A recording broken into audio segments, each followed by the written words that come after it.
Draga braćo i sestre, današnje evanđelje je čudesno jer nam otkriva veliku i neizrecivu ljubav Božju. Današnje evanđelje i današnji dan posvećeni su dvijema bludnicama i sveticama. Ovoj evanđelskoj ženi, o čemu sam vam upravo čitao iz evanđelja, oprostio je Gospod grijehe zbog njenog pokajanja i njegove neizrecive milosti. Ona opra njegove noge suzama i obrisa ih kosom svoje glave i pomaza njegove noge mirom. I dok je ljudi osuđivaše, on stade u njenu odbranu. Ne samo da se smilova na nju, nego i stade u njenu odbranu i reče, ona je veliku ljubav imala i mnogi će joj se grijesi oprostiti. Crkva Hristova danas, braćo i sestre, slavi još jednu ženu, bludnicu, grešnicu, dobrovoljnu i nezajažljivu prostitutku i čudesnu i nenadmašnu svetiteljku i podvižnicu Mariju Egipćanku. Ona je rođena u tada velikom i slavnom gradu Aleksandriji, kao da je danas rođena u New Yorku.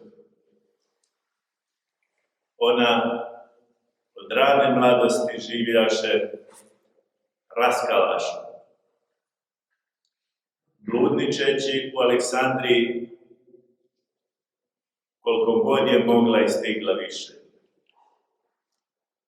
Telesna požuda, u njoj je bila vatra koja se nije gasila, nego se samo više i više rasplamsavala. Takva je inače, braćo i sestre, karakteristika strasti i grijeha. Glad se ne smanjuje konzumiranjem, nego samo traži još i uvijek još. Dok čovjek ne izludi ili dok ne postane sasvim nesposoban ili fizički ili psihički za tu strast. Ali ni tada, kad postane nesposoban, požuda ne prestaje i bol neutaživosti i dalje traje. Marija u njenoj iskrenoj i čudesnoj ispovesti bila je takva i ostala bi takva da se nije desilo nešto čudesno i neopisivo, ali uistinu istinito što je opisano u njenom žitiju koje je napisao sveti patrijarh Jerusalimski Sofronije u 5. vijeku. A ova Marija živjela je u 4. i u 5. vijeku. Dakle, jednoga dana vide ona da ide neki brod za Jerusalim pun mlijekih ljudi, među kojima beše puno je mladića. I upita jednog mladog čovjeka, ko su ti ljudi? A on je odgovori i reče da su to hodočasnici koji idu u Jerusalim na veliki praznik, časnog krsta, da se tamo poklone. I ona zbog svoje neizrecive požude, a njena požuda je po njenoj ispovesti bila takva da nije bila prostitutka radi naplate, da bi dobila neku korist, nego je, kaže, to radila često dobrovoljno, samo da ugasi svoju žudnju. Videći te mlade ljude kako ulaze na brod, vidjela je priliku za svoju grešnu volju i želju. I ušla je na taj brod. I kad je neko upita kako će da plati, ona reče da će da plati svojim tijelom. I neki mladići se nasmijaše. I zaista je tako bilo na tom brodu. A onda kad je došla u Jerusalim, pred hram, srela je Boga. Bog je dotakao njeno srce. Bog i Bogorodica su progovorili i obratili joj se. Bog, iako je na izgled i kako ona priča jasno da ona nije pošla u Jerusalim da traži Boga, Bog je pronašao nju. I presveta Bogorodica joj kaže da ide preko Jordana i da će tamo naći mir, da ide u pustinju. I nakon što je 17 godina provela u grijehu i nečistoći i bludu, nezajažljivo i neopisivo, 40 godina provela je u pustinji, moleći se i tragajući za blagodaću Božju. Molim vas, braćo i sestre, kad nađete vremena, pročitajte njeno žitije, koje je zapisao taj sveti patrijarh Sofronije. Da ne ostane sakrivena istorija o ovoj čudesnoj ličnosti. Ako vam je teško čitati, imate i na YouTube-u, možete da vidite to žitije i da čujete. Ali ovom prilikom ja ću vam skrenuti pažnju samo na nekoliko detalja iz njenog života. Dakle, Marija ide u Jerusalim ne zato da bi se poklonila svetinjama, nego da bi bludničila sa hodočasnicima. Ona nije krenula svesno da traži Boga. Ponavljam, Bog je pronašao nju. Neispitiva je tajna zašto se to tako dogodilo. Ona, nakon toga, pošto je bila obrazac grijeha, postaje obrazac vrline kroz vekove.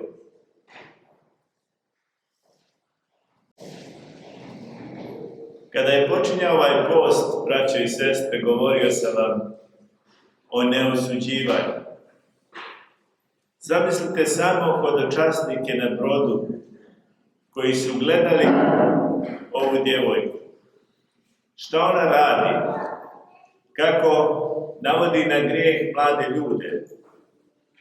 I to, kako je sama govorila, besplatno.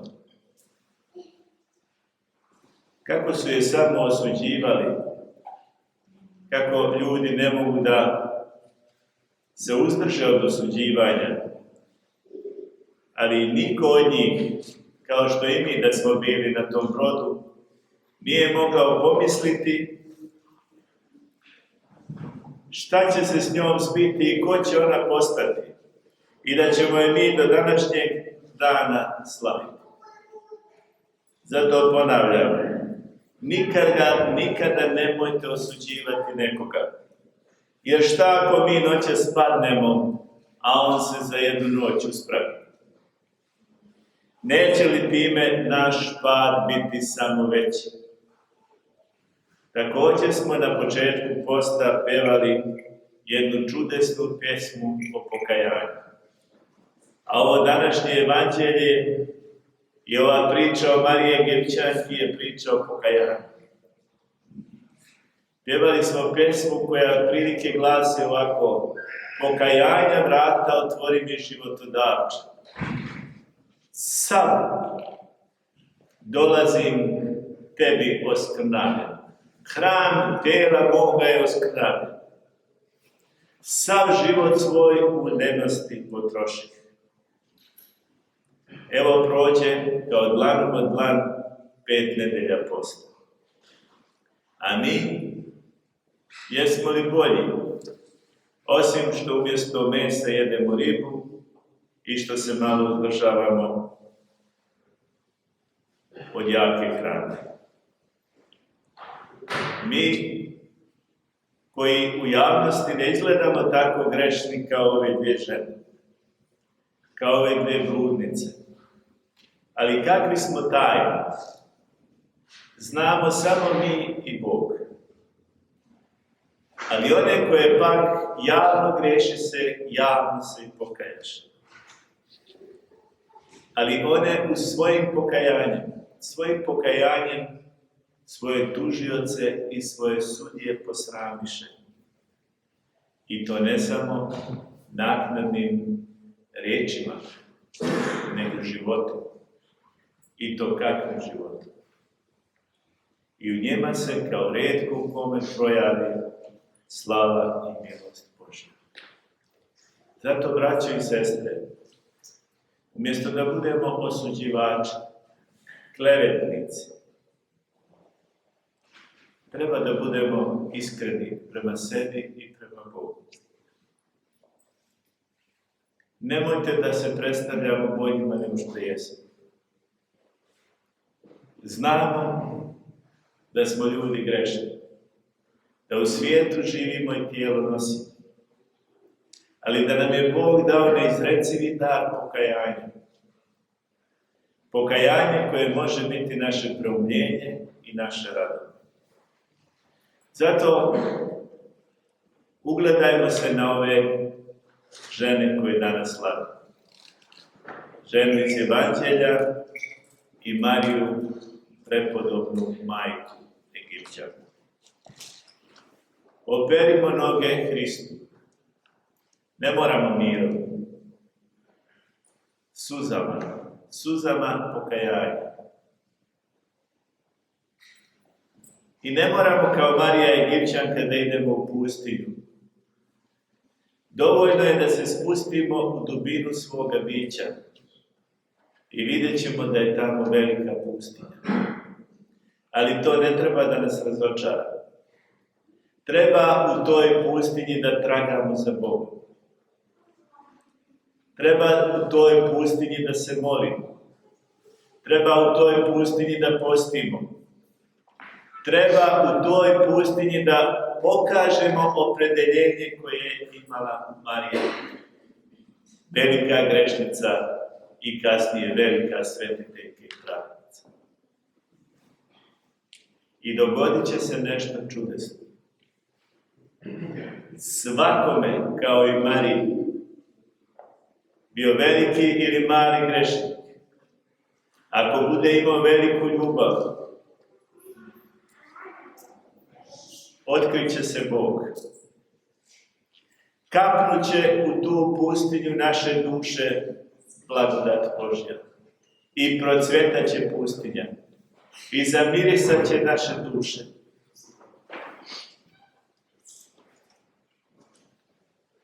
I vjerujte, mi ćemo postati oni koji slave Boga. Jer će se Bog i u nama proslaviti. Ma kakvi da smo i ma koliko grešni da smo. To nam otkriva današnje Evanđelje. To nam otkriva Marija Egipćanka svojim čudesnim podvigom. To nam otkriva ova žena grešnica.